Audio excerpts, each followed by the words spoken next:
খবর নিউজ 6 খবরটি নিবেদন করছেন। আপনি কি আপনার অফিস, বাড়ি, দোকান বা অন্যান্য প্রতিষ্ঠানের জন্য আধুনিক ও নিত্যনতুন ডিজাইনের মার্বেল ও টাইলসের কাজ করাতে চান? তাহলে আজই যোগাযোগ করুন সঞ্জয় মার্বেল অ্যান্ড টাইলস। কেটেছেন মানে এই না, এই চাদরটা আপনি মনে করুন ব্যাগে ভরতে পারেন। বুঝতে পারলেন কি বলতে চাইছি? এসি কামরায় বেডশিট ব্যাগে ঢুকিয়ে নেওয়ার অভিযোগ, এমনই এক ভিডিও সোশ্যাল মাধ্যমে যথেষ্ট ভাইরাল হয়েছে। যদিও খবর নিউজ 6 এই খবরের সত্যতা যাচাই করেনি। কেটেছেন মানে এই না, এই চাদরটা আপনি মনে করুন ব্যাগে ভরতে পারেন। বুঝতে পারলেন কি বলতে চাইছি? একজন কোচ অ্যাটেন্ডেন্ট মনে করুন 300 টাকার জন্য কাজ করতে এসেছে, সে 700 টাকা দিতে হচ্ছে তাকে। এইভাবে কেউ ভরে ব্যাগের বাইরে চাদরটা ভরাবো না। সিটে রাখুন, রেখে নিয়ে যান, চুরি করে নিয়েছে, ব্যাগের ভেতর ঢুকিয়ে নিয়েছে। এটা ওনার বুঝতে পারছেন, 300 টাকার কাজ করে 700 টাকা দিয়ে চলে যাচ্ছে। এই যে বেডশিট চুরি করেছে, এই যে প্যাসেঞ্জার, এটা সেই গাড়িতে দেখ। খবরে দেখা যাচ্ছে বিজেপির আইনজীবী নেতার ভিডিও ভাইরাল। অভিযোগ অস্বীকার করে নেতার দাবি, তার বিরুদ্ধে ষড়যন্ত্র করা হয়েছে, আইনি পদক্ষেপ নেবেন। শুধু একটা ষড়যন্ত্রমূলক গভীরভাবে আমাকে খুন করার চেষ্টা হয় এবং আমাকে এইভাবে মেলাইন করার, অসম্মানিত করার একটা গভীর ষড়যন্ত্র করা হয়। আমি এই বিষয়ে ধিক্কার জানাচ্ছি। ইতিমধ্যে আমি আরপিএফ ব্যান্ডেলে জানিয়েছি, জিআরপিতে জানিয়েছি, হাওড়ার ডিআরএমকে জানিয়েছি এবং রেলমন্ত্রী অশ্বিনী বৈষ্ণবকে জানিয়েছি। আমি আপনাদের মাধ্যমে যারা এই কাজ করেছে তাদের আমি জানাতে চাইছি, আমি এই বিষয়ে আইনি পদক্ষেপ গ্রহণ করব যথাযথভাবে। যারা এই কাজটি করেছেন তারা খুব অন্যায় কাজ করেছেন, বেআইনি কাজ করেছেন। আমি অত্যন্ত সম্মানের সঙ্গে জীবনযাপন করি। চুঁচুড়ার বাসিন্দা বিজেপি নেতা মৃন্ময় মজুমদার, তিনি একজন আইনজীবী। আগে তৃণমূল লিগ্যাল সেলের নেতা ছিলেন। 2021 সালে বিজেপিতে যোগ দেন। গতকাল হুল এক্সপ্রেসের সিউড়ি আদালতে যাচ্ছিলেন। সেই ট্রেনের একটি ভিডিও ভাইরাল হয়েছে, যেখানে দেখা যাচ্ছে ট্রেনের যাত্রীদের যে বেডশিট দেওয়া হয় সেই বেডশিট তিনি ব্যাগে ঢুকিয়ে নেন বলে অভিযোগ ওঠে। আর এই নিয়ে তৃণমূল হুগলি শ্রীরামপুর সাংগঠনিক জেলা সভাপতি অরিন্দম গুই বলেন, চিন্তা করুন, একজন বিজেপি নেতা আইনজীবী বেডশিট চুরি করে ধরা পড়েছেন। এই বিজেপি ক্ষমতায় এলে কি করবে? তাহলে চিন্তা করুন, তিনি একজন পেশায় আইনজীবী, তিনি ন্যায় দেন, তিনি বিচার করেন, মানুষকে ভালো রাখার চেষ্টা করেন, আর সেখানে চুরি করছে। এটা বিজেপির এটা ধর্ম, বিজেপির এটা কর্ম। বিজেপির নেতারা এখনও তারা ক্ষমতায় আসেনি, এখনই তারা শুরু করে দিয়েছে এই চুরি। তাহলে এরপর যদি এরা সরকারে আসে এই পশ্চিম বাংলায়, তাহলে কি হতে পারে এনাদের দেখেই তাহলে দেখুন, এই থেকেই আপনারা বুঝে নিন। মৃন্ময় জানান, এরকম অভিযোগ সম্পূর্ণ মিথ্যা, তার বিরুদ্ধে রাজনৈতিকভাবে ষড়যন্ত্র করা হচ্ছে, তিনি আইনি পদক্ষেপ নেবেন। আমি এই বিষয়ে আইনি পদক্ষেপ গ্রহণ করব যথাযথভাবে। যারা এই কাজটি করেছেন তারা খুব অন্যায় কাজ করেছেন, বেআইনি কাজ করেছেন। আমি অত্যন্ত সম্মানের সঙ্গে জীবনযাপন করি। ট্রেনটা ছাড়ার পরে আমি বাথরুমে যাই। বাথরুম থেকে বেরোয়ার পথে আমাকে 4-5 জন লোক ট্রেন থেকে ধাক্কা মেরে ফেলে দেওয়ার চেষ্টা করে। আমি বুদ্ধি করে দ্রুততার সাথে আমি কামরার মধ্যে ঢুকে যাই। এই আমার সিটে যখন আমি বসে পড়ি, তার ঠিক 25-30 মিনিট বাদে হবে, আমি খবরের কাগজ পড়ছিলাম, তখন আমার পিছনে সিটের দিকে বাঁদিকে 4-5 জন লোক একজন 55 বছর বয়সী লোককে অকথ্য ভাষায় ব্যবহার করে অসম্মান করছিল, বাজে কথা বলছিল। আমি তখন 5-6 মিনিট হয়ে যাওয়ার পরে বললাম, দাদা একটু আস্তে কথা বলুন। তো তার মধ্যে থেকে আমাকে একজন জিজ্ঞাসা করে, আপনি কে? আমি বললাম, আমি ভ্যালিড প্যাসেঞ্জার, আপনি এদিকে আসুন, দেখুন।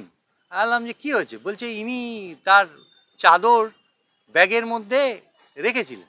তাহলে আমি দাদা কিছু দেখিও নি, আমি কিছু জানিও না, তা আমি এই ব্যাপারে কিছু বলতে পারবো না। আপনাকে শুধু আমি অনুরোধ করছি, আপনি আস্তে কথা বলুন। হ্যাঁ, আপনি কি চুরিকে সমর্থন করেন? আপনি চোরেদের দালাল? আপনি কি চোর? আমি বললাম, এই ধরনের বাজে কথা কেন বলছেন দাদা? যাই হোক, আপনারা বিষয়টা দেখুন, বুঝুন, আমি জাস্ট আপনাকে আস্তে কথা বলছি।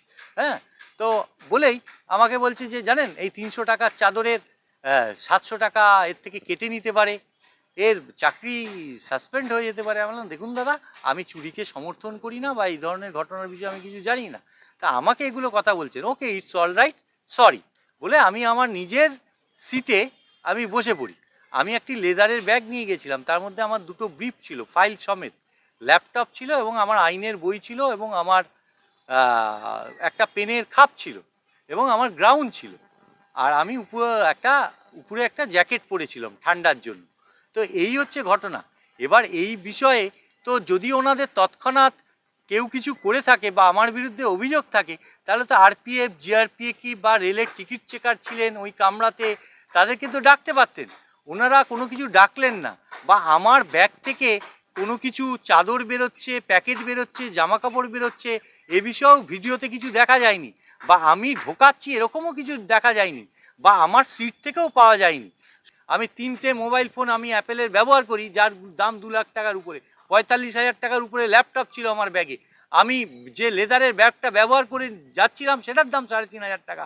একটা 50-100 জন একটা কোথায় চাদর ব্যবহার করেছে, সেই চাদর আমার ব্যাগে ঢোকাবার জায়গা নেই, আর আমাদের এরকম মানসিকতাও নেই যে আজ পর্যন্ত কোনোদিনও কারো পেন্সিল, রাবার পর্যন্ত আমি অন্যায়ভাবে কারো কাছ থেকে নিয়েছি।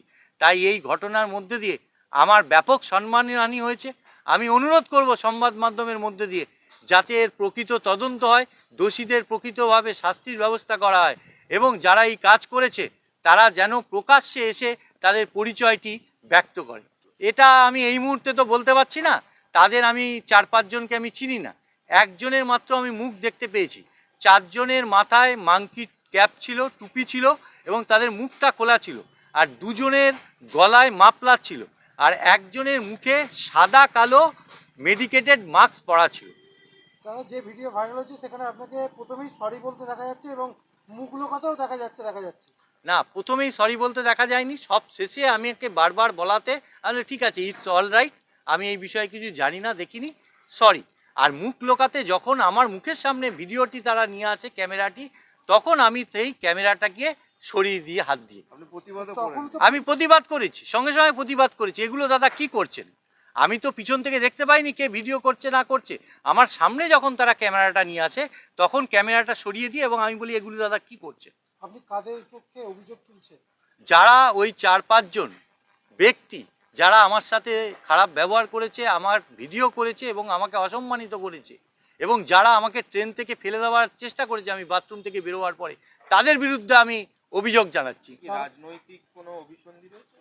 দেখুন, রাজনৈতিক অভিসন্ধিও থাকতে পারে, আমার প্রফেশনাল এনিমিটিও থাকতে পারে। এই মুহূর্তে তো আমি বলতে পারছি না, যতক্ষণ না তাদের পরিচয় প্রকাশ হচ্ছে, তাদের যথাযথভাবে তাদেরকে তদন্ত করে সামনে নিয়ে আসছে। এবার ষড়যন্ত্র তো একটা হয়েছে, সেটা রাজনীতিক দিক থেকেও হতে পারে, প্রফেশনাল দিক থেকেও হতে পারে। কেননা আমি অত্যন্ত সততার সঙ্গে জীবনে চলি। আমার 50 বছর জীবনে আমাকে কেউ কোনোদিনও বলতে পারবে না যে আমি কোনোদিনও কোনো অন্যায় বেআইনি কাজের সঙ্গে কোনোদিনও যুক্ত হয়েছি। ধাক্কা মেরে যখন ফেলে ব্যুরো রিপোর্ট, খবর নিউজ 6। আপনি কি আপনার অফিস, বাড়ি, দোকান বা অন্যান্য প্রতিষ্ঠানের জন্য আধুনিক ও নিত্যনতুন ডিজাইনের মার্বেল ও টাইলসের কাজ করাতে চান? তাহলে আজই যোগাযোগ করুন সঞ্জয় মার্বেল অ্যান্ড টাইলসে। অভিজ্ঞ কন্ট্রাক্টর ও মিস্ত্রি সঞ্জয় দাসের সাথে আমরা নিত্যনতুন মেশিন দ্বারা মার্বেল এবং টাইলস বসিয়ে থাকি। আমরা সাজিয়ে দেব আপনার স্বপ্নের প্রতিষ্ঠান। আমরা ফুল কন্ট্রাক্ট নিয়েও কাজ করি। আমাদের ঠিকানা ক্ষুদিরাম পল্লী, বাঁশবেড়িয়া, হুগলি, মগরা। প্রোপাইটার সঞ্জয় দাস। আমাদের সাথে যোগাযোগের মোবাইল নাম্বার এবং হোয়াটসঅ্যাপ নাম্বার 7980442694।